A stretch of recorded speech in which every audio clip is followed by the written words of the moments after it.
இந்திய சினிமாவிலே இவங்க 2 பேரும் தான் இது வரைக்கும் யாருமே பண்ண முடியாத ஒரு சில விஷயங்களை பண்ணியிருக்காங்க. அது என்ன விஷயங்கள்ன்றதை பார்க்கலாமுங்களா? தலைவர் சூப்பர் ஸ்டார் ரஜினிகாந்த் தான் 4 டெக்னாலஜியில் படம் நடிச்சிருக்காரு. பிளாக் அண்ட் ஒயிட்டில் கிட்டத்தட்ட 17 திரைப்படங்கள் நடிச்சிருக்காரு. அதுக்கப்புறம் கலர் ஃபிலிமில் இப்போ வரைக்கும் ஏகப்பட்ட திரைப்படங்கள் நடிச்சிருக்காரு. அப்புறம் தலைவர் சூப்பர் ஸ்டார் ரஜினிகாந்த் தான் அனிமேஷன்லேயும் கோச்சடையான் என்ற திரைப்படத்திலையும் நடிச்சிருக்காரு.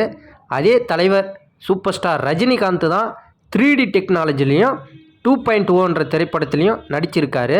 இப்போது ஏஐ டெக்னாலஜியில் ஒரு திரைப்படம் நடித்தா கூட ஆச்சரியப்படுறதுக்கு இல்லை. அடுத்து நம்ம தெலுங்கு மெகா ஸ்டார் சிரஞ்சீவி அவர்கள் கூட பிறந்த அக்கா தங்கச்சி என 3 பேருடன் சேர்ந்து நடித்த ஒரே நடிகர் நம்ம சிரஞ்சீவி அவர்கள் தான்.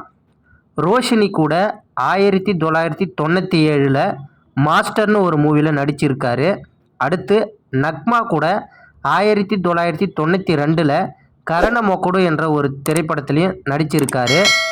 ஜோதிகா கூட 2003 தாகூர்னு ஒரு மூவிலையும் நடிச்சிருக்காரு.